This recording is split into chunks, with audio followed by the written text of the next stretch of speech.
Hey, and welcome to Actual Kitchen, where we believe that fathers can bake too. Today we're gonna be making sourdough bread. I hope, maybe, we're gonna give it a shot. Never did this before.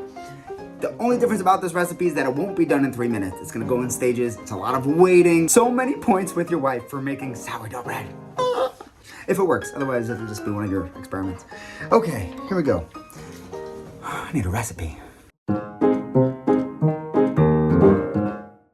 I am new to this. It exploded, okay? This is my starter. Hello, starter. This is a starter for beginners. Ooh, okay, that's how you know it's working. When it doubles and it's bubbly, and smells a little yeasty, that's starter. Okay, to make your own starter, you have to put in, get some sort of container, it could be plastic, doesn't matter. To make a starter, you put in a cup of flour and half a cup of water. Mix that together, put it in there, voila, and just leave it for 12 hours, okay? Do that for 3 days. Every 12 hours, pour out half of it, and then put in another cup of flour and half a cup of water. You want it to be about even new stuff to old stuff. And then it starts acting up and getting all yeasty and bacterial and stuff. So that's good. And then after about a week, you'll have your starter. Otherwise, you can just ask a neighbor if they have starter, and then you could jump right in. Here we go. All you're gonna need for this recipe is flour, water, starter, and a little bit of salt. We start off with 4 cups of flour. We're gonna do a double recipe. I'm gonna put in 8. There you go, flour. Half a tablespoon of salt. I'm doubling, so I'm gonna do a full tablespoon. 1.5 cups of water, which for me is gonna be 3. And half a cup of starter. So for me, that'll be a cup. 2 things to note. You want to leave over some of your starters so you can feed it and get it ready for your next batch. And number 2, make sure that it's nice and active when you are making it into bread. So you want to feed it earlier that day so that it's all bubbly. You know your starter is nice and ready when you pour a little water into it and it floats. And now you just mix all the stuff up.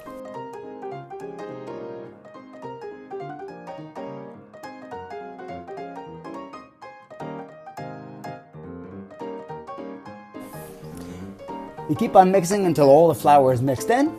You fold it up nicely, and then you let it sit 4 to 6 hours or until you see that it's nice and fluffy and risen. Shape it into a nice ball, pop it in the oven.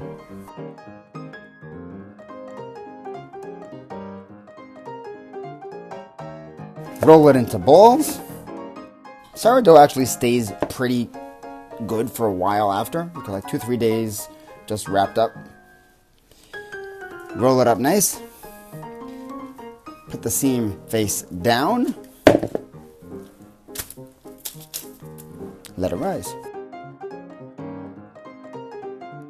Everything works better with a little bit of warmth. So for your starter, you want to keep it in the warmest place in your house.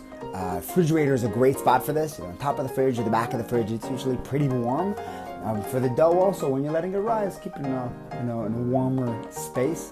And it'll rise a little faster. You can also use warmer water, not hot, but warmer water for your starter if you don't have a place. Again, if your starter is not working out, unless it's really like orange and moldy, you could salvage it. Just pour out half, feed it again, it'll come back.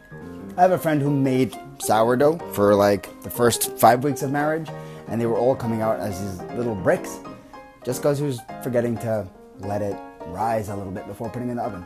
It's just like any other bread. Bread has been rising for about 4 or 5 hours, and we have the oven preheated to 450 or 230 in Celsius. Let's see if it's risen. Okay, already got some fluff there. Okay, dokie. To help with the rising, we're going to score it. To help the knife slide across, you could sprinkle a little flour on top. Sprinkle, sprinkle, sprinkle, sprinkle, sprinkle. But first, we could do an X. Nice. And for this one, we'll try doing leafy. I was gonna put a whole pan in the oven. The sourdough will bake better in steam. Now, we're not doing any of the Dutch ovens or anything like that. So instead of putting a pan in the oven to make steam, I'm just gonna splash some on the bottom here.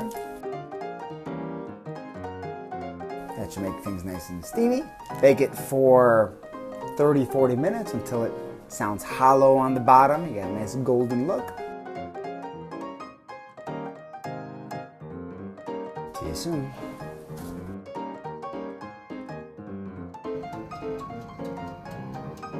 There you go. You can keep your bread nice and fresh for like 4 or 5 days in a plastic bag. Otherwise, put it in the freezer and warm it up when you like it. Don't put it in the fridge. That'll make it like soggy and stuff. Enjoy!